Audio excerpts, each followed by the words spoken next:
Assalamualaikum warahmatullahi wabarakatuh.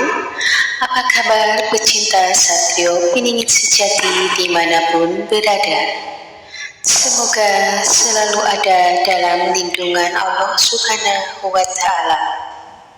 Pada kesempatan kali ini, saya akan membahas cerita pengalaman unik dan menarik tentang kehidupan sehari-hari Satrio Piningit sejati atau Gusar Legend di masa lalu saat masih kuliah, yang berjudul Kekonyolan Satrio Piningit sejati digerebek hansip dan disuruh kawin. Ya, kurang lebih seperti itulah judulnya. Karena Satrio Piningit sejati juga manusia biasa seperti kita juga, pasti sama dengan kita, pernah mengalami hal-hal yang konyol dalam kehidupan sehari-harinya. Itulah yang benar-benar pernah terjadi dan dialaminya. Hanya di channel YouTube inilah yang akan membahas cerita kekonyolan Gusar Legend atau Satrio Piningit sejati yang unik dan menarik. Baiklah, sebelum kita melanjutkan pada tema cerita pembahasan kali ini, sudi agar kiranya sahabatku semua berkenan memberikan supportnya pada channel saya ini agar lebih berkembang dan bersemangat dalam mengangkat kisah-kisah atau cerita-cerita kehidupan yang unik dan menarik tentang Satrio Piningit sejati atau Gusar Legend.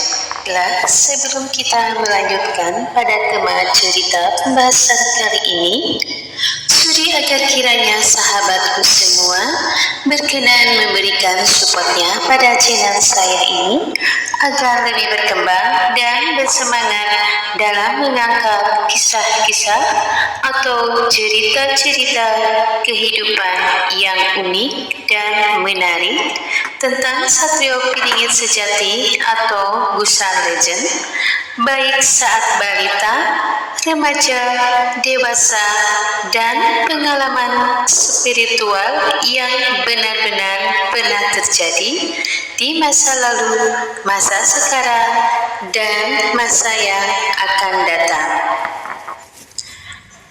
Pada kisah ini dimulai tahun 1993. Waktu itu, beliau adalah ketua senat di kampusnya. Kebetulan lagi banyak kegiatan. Pada waktu itu ada surat undangan dari Garut dan disuruh cari alamat. Kebetulan pagi itu kampus libur, nggak ada mata kuliah. Gusar bilang ke temannya yang bernama kita sebut Sipulan.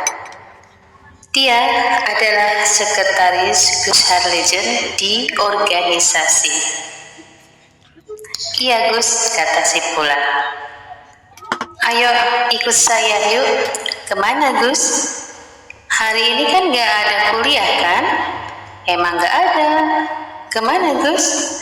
Udah ikut aja. Akhirnya Sipulan pun ikut. Kita main-main keluar kota. Akhirnya mereka berdua jalan ke terminal Kramat Jati. Setelah jalan sudah naik bis. Mau kemana Gus? Kita ini, kata temannya bertanya lagi. Udah, ikut aja. Tahu-tahu mereka berdua sudah ada di terminal dan naik bis jurusan Bandung. Mau ke Garut kan? Kata Gusar Legend. Aduh, ke Garut? Aku nggak bawa duit nih Gus. Udah, nanti tak bayarin pulang pergi, kata Gusar.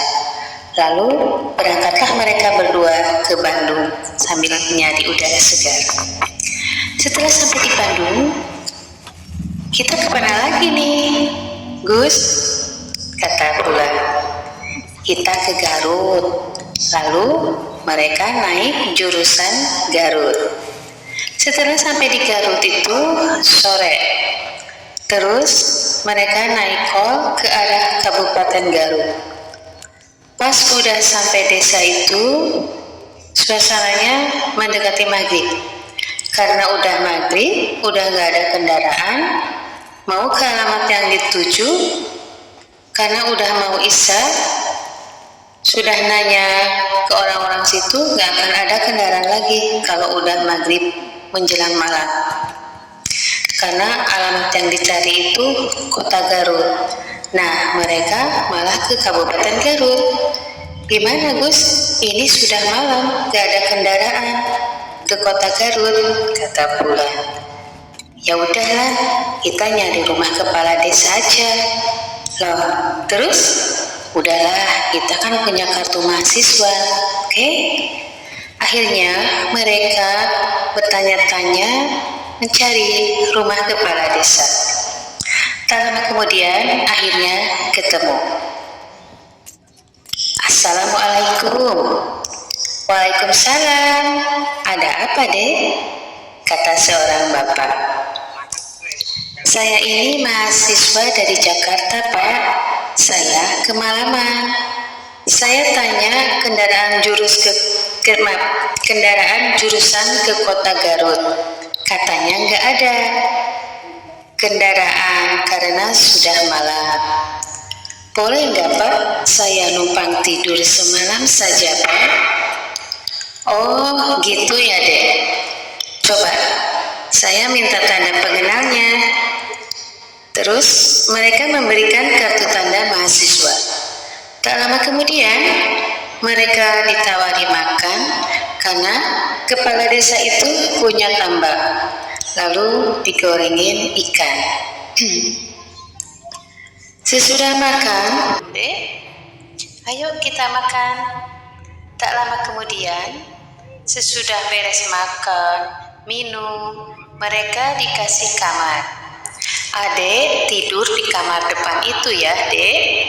Oh iya Pak, makasih Pak. Sambil dicium tangan kepala desa itu oleh mereka berdua. Karena mereka tidak membawa perbekalan, baju juga hanya yang dipakai saja di badan, dan ongkos pulang pergi untuk berdua saja. Tak lama kemudian, sesudah makan, udah mandi, udah bersih-bersih, tidurlah mereka berdua. Mereka berdua nggak tahu kalau kepala desa itu punya anak gadis 2 orang. Begitu tidur di kamar, si Bulan bilang ke Gus Arlejen, aku mau nonton TV di ruang tamu. Emang ada TV ya? Ada, ya wis nonton aja. Nah, sedangkan Gus Arlejen sendiri tiduran sambil merenung gimana besok pulangnya. Nggak lama kemudian, anak kepala desa yang paling bontot nemuin Gus Arlejen di kamar. Halo Bang, oh iya Dek, sambil jaga sopan, wong namanya anak yang punya tuan rumah. Nah, kakaknya di ruang tamu nonton TV ceritanya. Gimana Kak ceritanya di Jakarta?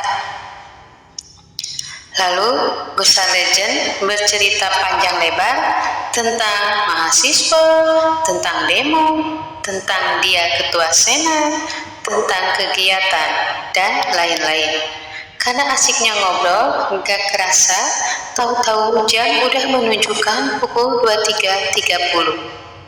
Tiba-tiba, pintu ruang tamu terdengar suara dok dok dok, buka buka, kata suara di balik pintu. Ada apa lah?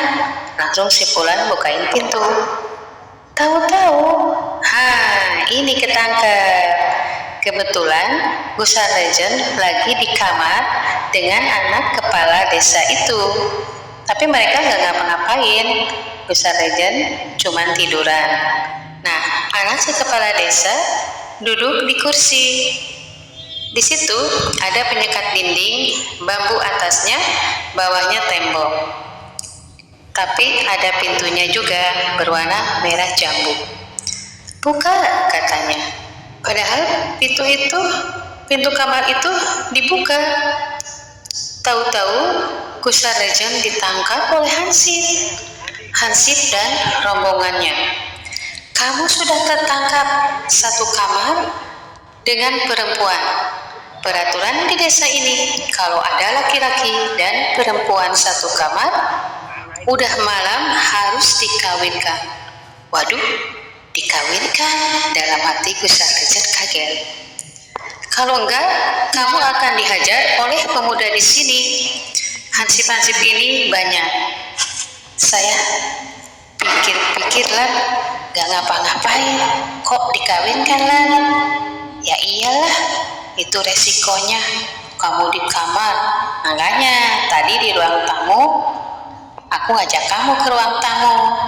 Tapi kamunya gak mau, kata si Pula. Akhirnya, Gusar Legend dibawa ke balai desa. Begitu dibawa ke balai desa, mereka mau dikawinkan. Langsung Gusar Legend tanda tangan. Oke, jadi ya daripada kita tidak selamat. Tapi Pak, jangan sekarang kawinnya. Terus kapan? Kata Pak Hansip itu. Nanti Pak, tunggu hari Sabtu, resepsi pernikahan dan ijab kabulnya.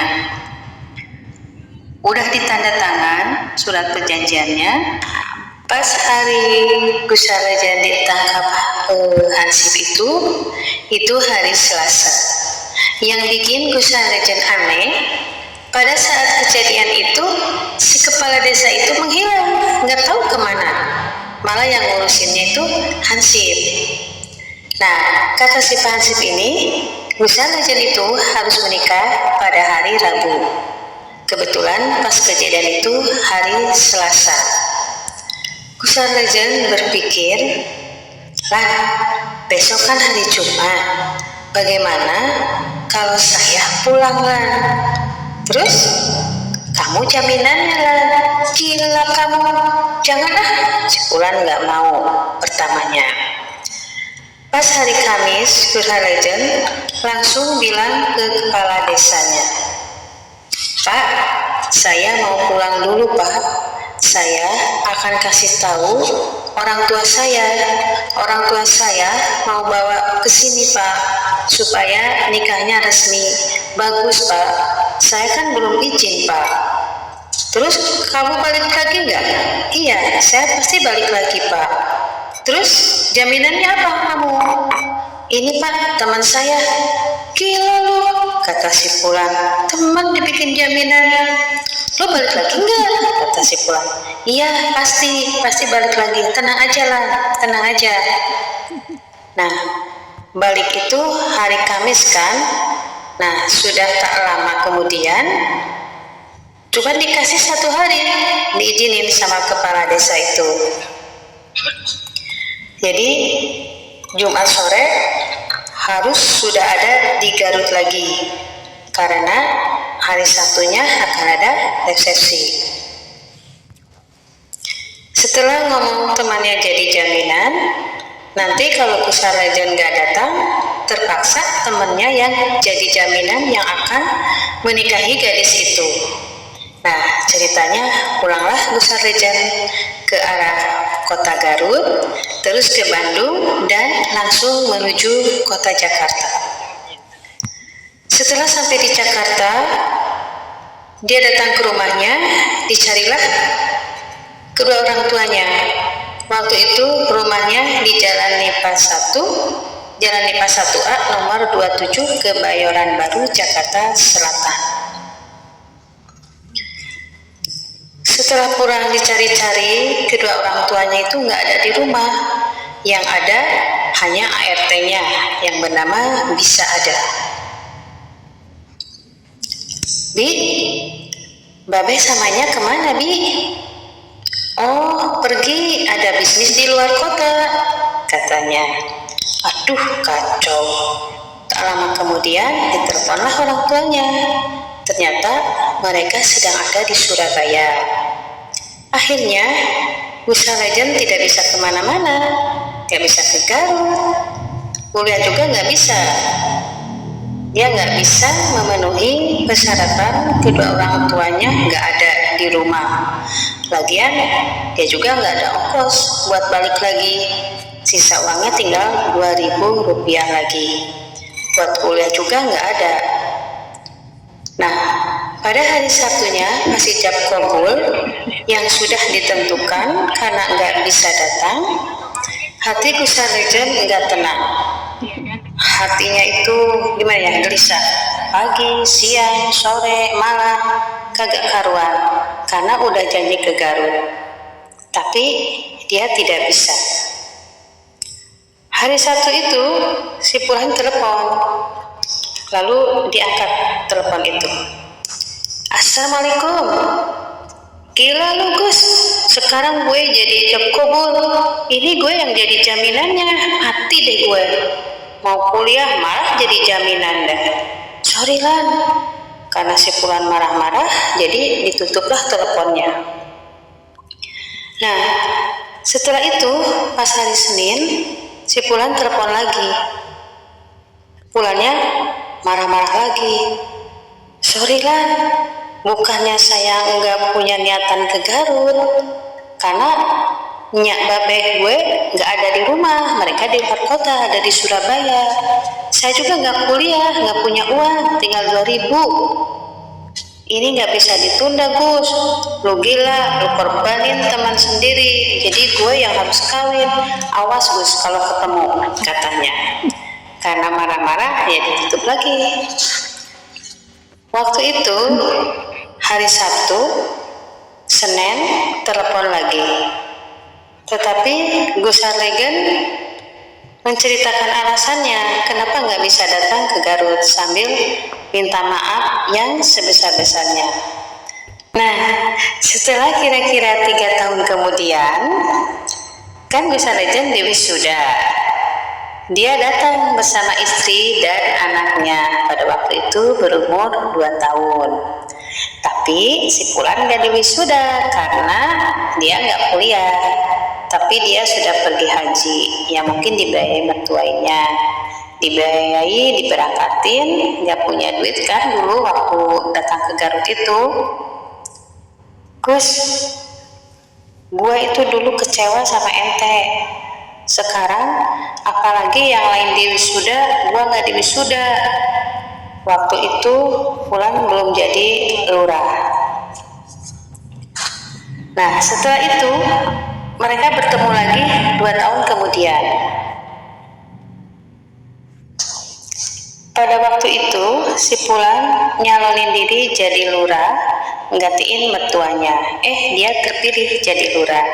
Dia menang, udah punya usaha, udah punya mobil, punya deposito yang lumayan, pokoknya makmur lah. Setelah itu mereka berpisah lagi. Nah, setelah 5 tahun kemudian mereka ketemu lagi, Gus Sarlejan dan si Purhan. Gus, untung yang nikah aku Gus, coba kalau kamu. Sekarang saya sudah jadi lurah, kamu sekarang gak punya apa-apa. Waktu itu Gus Sarlejan mau melanjutkan S2, mau berangkat ke luar negeri. Walaupun kamu gak kuliah lah, kamu tuh sudah jadi orang sukses, pembisnis, dan udah jadi kepala desa. Iya, terima kasih Gus atas peristiwa yang silam, katanya. Iya, sama-sama ya. Nah, setelah itu mereka berpisah lagi. 20 tahun kemudian mereka bertemu lagi. Gus Har juga udah jaya, dia juga udah sukses, si Purhan juga sama. Istrinya dikenalin dan anaknya pun sudah besar, sudah SMP. Istrinya itu ngeliatin ke Gus Sarlejan. Kang, itu Gus Har ya? Iya, jawab si Purhan. Gus Sarlejan yang dulu kan? Kok sekarang lain ya? Kata istrinya. Ya mungkin di benak istrinya dulu harusnya dia yang menikah sama Gus Sarlejan, tapi kan karena namanya takdir, jodoh, kita nggak tahu, semua atas kehendaknya. Demikianlah pembahasan tema cerita kehidupan Musa Legend atau Satrio Piningit Sejati yang berjudul Kekonyolan Satrio Piningit Sejati atau Musa Legend, digerebek hansip dan dikawinkan, yang pernah terjadi dan dialami langsung dalam kehidupannya sebagai manusia biasa. Semoga pembahasan kali ini bisa menjadi pencerahan atau pembelajaran bagi kita semua, dan saya ucapkan terima kasih kepada sahabat semua yang sudah mampir ke channel YouTube saya dan menyimak video ini. Semoga diberikan kesehatan, kebahagiaan, dan kesuksesan selalu. Amin. Akhir kata, mohon maaf yang sebesar-besarnya apabila ada kebenarannya, itu datang dari Allah Subhanahu wa Ta'ala, dan apabila ada kesalahan atau kekhilafan, itu karena kedoifan dan kepakiran ilmu saya. Salam sejahtera.